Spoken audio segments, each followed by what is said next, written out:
today I happened to listen to Ramesh Balsekar. Oh, nice. Yeah, and he said something about. He talked about different concepts of enlightenment. I mean, like Buddha has a concept, Ramesh has a concept, like the individual.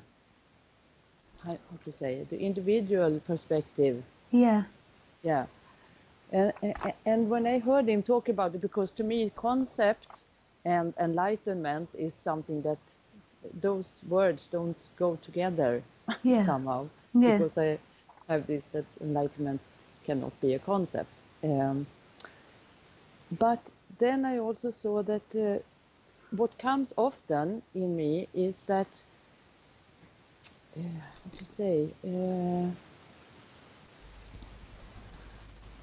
yeah, like I think that there's always somebody else who has another better, or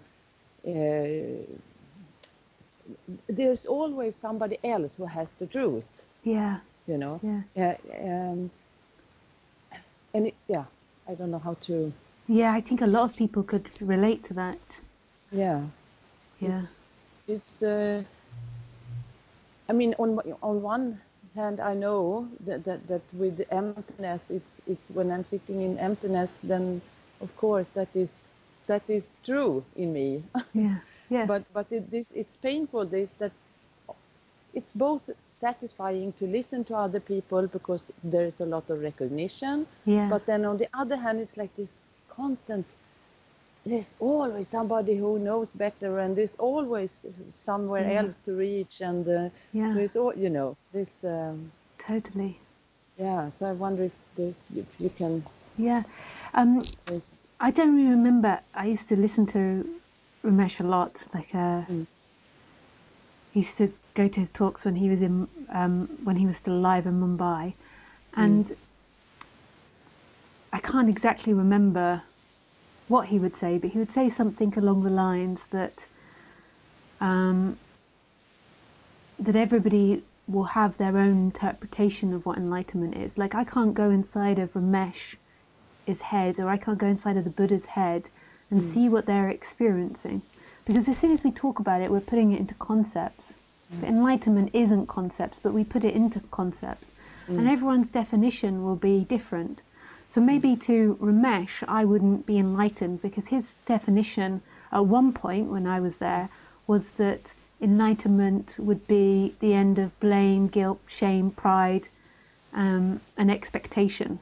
And I still, on the human level, I still have those feelings and those experiences. So from that perspective, but to me, at first, I was concerned about this, but now I don't care. And to me, my concept of what enlightenment is that it's this energetic shift from being the person to being that space, but it's not dependent on what the human is. But somebody else would say something different. So say someone that was more into Neo-Advaita, they would say that it's absolutely no sense of self, it's no I am, it's absolutely nothing. And so they would define me as wrong, and I don't define them as wrong or right, I just don't have that mentality. So everybody's going to have their own interpretation of it, and say what enlightenment is. I tend to not use enlightenment too much. I say awakening now because it's too dramatic and too like too much of a big deal. So I just say awakenings or something like that. It sounds less big. So then we can come back to the actual feeling that appears, that this sense of knowing what's right or wrong, and then this sense of trusting an external authority over ourselves. Yeah, because I see that it's so easy to be in this feeling of being the sheep, and then the journey about discovering oneself and being my own queen or my own authority is, Yeah. I mean, that then I'm totally alone, of Yeah. course. Yeah. And maybe that's the thing that is kind of, I mean, both enjoyable, but it's also scary Yeah. because then I can never be sure that I am right. Yeah. You know, this feeling. Yeah, It's totally. Yeah. yeah, And yeah. that's really scary for the person to, Mm, because we live in a society that's based on wrong and right and good and bad and what we should do and what we shouldn't do. yeah. And it's really scary to like follow our own authority and then be wrong. Like that's totally against our training. For thousands of years we've followed a leader.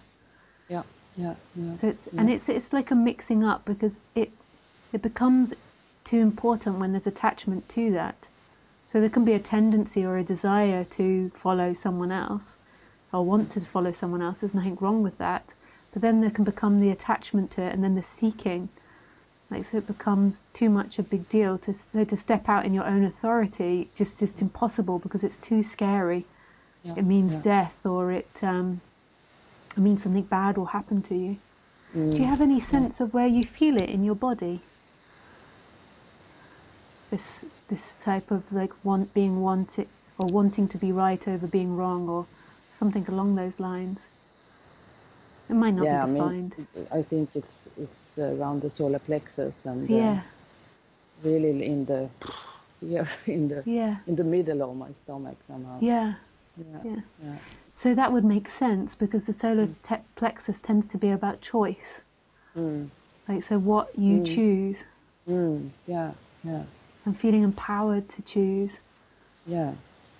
And then if you can't choose, if you feel trapped, it's like depression or frustration or a stuckness. Exactly. Yes, exactly. And that can be really strong for most people, like this idea of choosing well. You've got to choose well, and if you don't, you're a bad, wrong person. You're going to be kicked out of society. Exactly. And And I feel it so strongly these days also with everything that is going on in the world yeah, you know, it's like I have these sentences coming up that all the idiots are speaking and all the wise people are being quiet.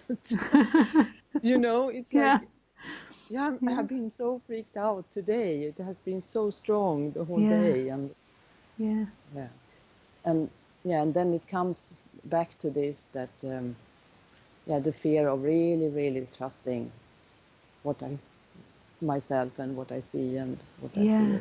yeah, yeah. And it's and the way to me you get to that trust is by allowing the distrust and the fear and the oscillation between knowing the truth and not knowing the truth sit there and be there, and not being afraid of that feeling of being wrong. Yes. Like, it's No. okay to be wrong. Like, everybody can be wrong. It's really okay.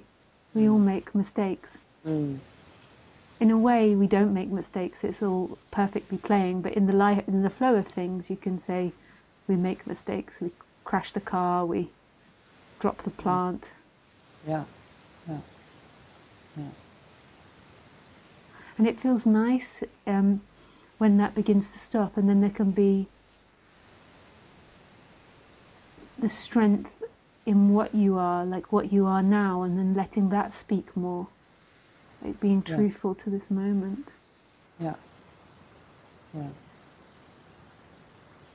Yeah, I see now when we talk about this, just being both in the insecurity of not knowing what is true and what is right, and then but the longing to be in clarity and the longing to be Yeah, to know the truth and yeah, to know the right thing. Then I see this tendency so strong to always strive to getting to that, so yeah, that of you know. So but it's really maybe not about neither side. yeah, It's totally. yeah. So there is that space which is watching you, which is watching and here, Yeah. and you can play with what's happened in the character. So you can look at like your relationship with your parents or your relationship with your partner, and like the right and wrong games that you play with each other. So you can look at that. But then the most important part is seeing that that's never been who you are.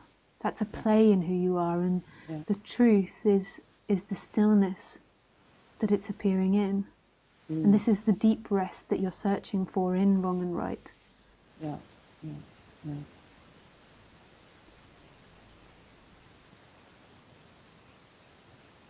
The mind is amazing how it plays, though, because it can be very convincing about its stories of wrong and right.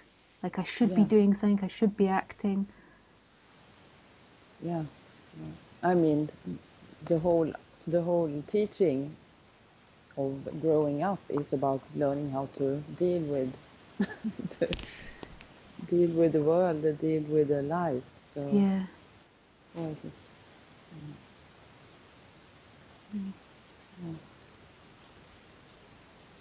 yeah, great. Can I ask something else also? Sure, yeah, you can, yeah. Yeah, something that I have been very curious about when I've been hearing you speaking was, how has it been for you? How come you started to speak on non-duality? What happened? Was there a certain? I mean, I know I've heard your story, what happened in your life, but this speaking, how come you ended up being a speaker like this? Yeah, it was just really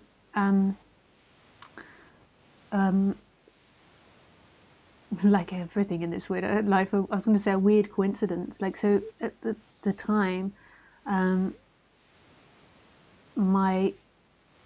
good friend of mine was dying. He had a brain tumor, and I was only working part-time at that time, so I was driving him around a lot. He couldn't drive his car anymore, and he had his own business. And then I just started talking about this with him, and then we started recording it. I can't remember why we started recording, if it was because of sharing it with other people, or if it was because of something for his wife to keep. I think it might, I can't remember why that happened. And then it went on YouTube or Facebook or something. And then it just became really popular within like a few days. So it's just really like a weird set of events. And then it took, that went on for a period, and then it took a while, I think, for me then to start doing live talks and like talking with people. I feel like it's been a training the last, as I've been doing it for 10 years now, and I feel like I've been through a training program. I know that sounds really weird. Like, it's really beautiful expressing and like expressing what's happened here and the insights that's happened here, but I also feel like it's been like an amazing teacher to me, because before this shift happened, it would never have been in my personality to do something like this.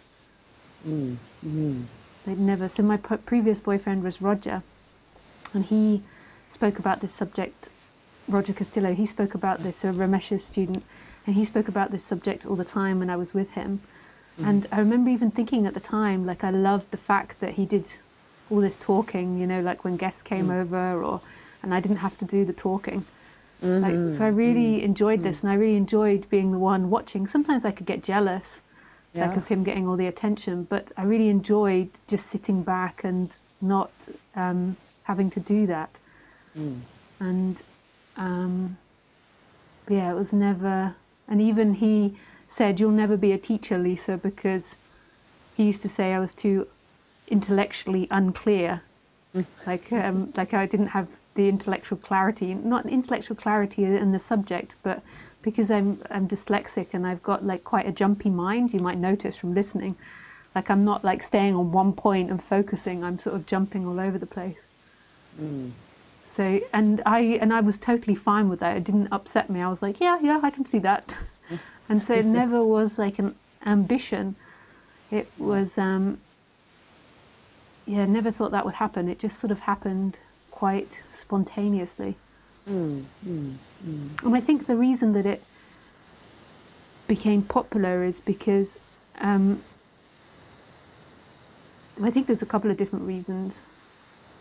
Oh, but actually maybe that's better not to talk about why I think it became popular. Yeah, that doesn't matter so much. So yeah, so that's the story of it, of how I nice. Yeah, yeah. speak. Yeah, because I often wonder what it is that makes. I mean, if we talk about awakening and but what is the difference between people who has awakenings and I mean many people wake up and are at home with themselves, but not everybody speaks. Yeah, I know, and some people that speak I don't even think have had awakenings, like my definition, like energetic awakenings. Yeah. So I think everyone speaks from their own place. Yeah. Like, so you get some people that have had like just intellectual awakenings, and to them that's awakenings. So my attitude towards like listening to people speak is like it's not that they know more than you or they know better than you. Like, to me, the attitude that I would take into it is like finding someone that resonates with you. Yeah. So it's not so when you're listening, it's not so much they know more or they've got more information or they know better. It's more that they're like resonating on a deeper level. Like, so sometimes when I hear people speak or look at people, like not look at people, but like hear different people speak, and I really can't tell where somebody is, but it's just like some people, when I hear them speak or just in the vicinity of them, like it's just a really nice energy that I can feel. That doesn't mean they've got better energy than anyone else. It just means that my energy is like resonating with them in a sweet way. And that to me is the most important thing. There can be other things that are important at different stages. So sometimes it's really important to have intellectual clarity, and sometimes it's really important to do emotional release. So working with someone that really looks like the psychology of the character. But and then sometimes it's important to find someone that you're kind of like meditating with when you listen to them speak. So I think it's all different, like times in people's seeking pattern. And then just to the other question, so in the beginning, like why I started to speak, like was that I was so excited by what had happened. I couldn't believe it. Like, so it wasn't, it didn't exactly feel like I was showing off, like, oh, look at me, look what happened. It was like, you know, it's like I didn't know, like, even though I'd listened to teachers for years and years, I didn't really know until that happened, that shift happened, that was possible.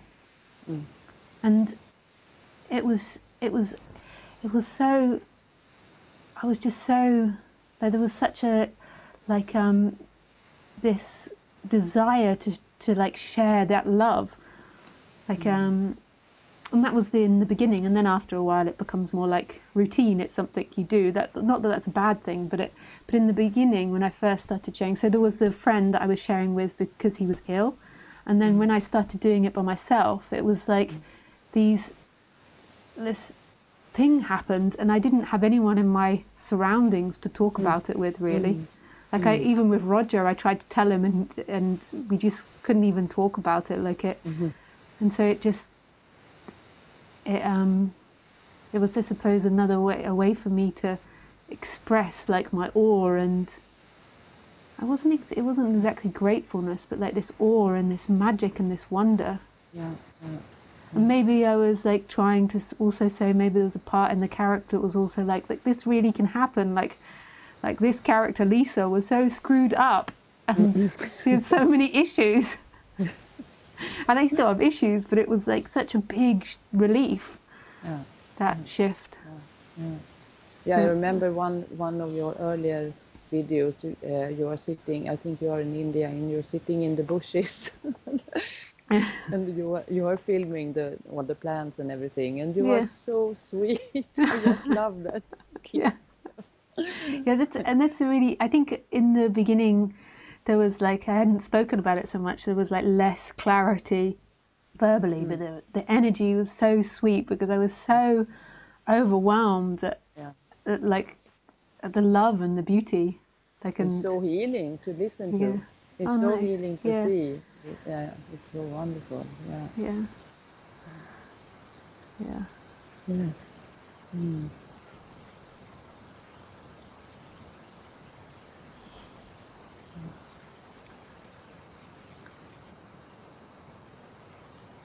Yeah, I think that was my questions for today. Nice. Oh, thanks for calling in, Sampan. I really enjoyed answering those 2 questions. Yeah, great. Yeah. So, take Nice. care. Yes. Yeah, lots of love. Yes. Bye. Bye.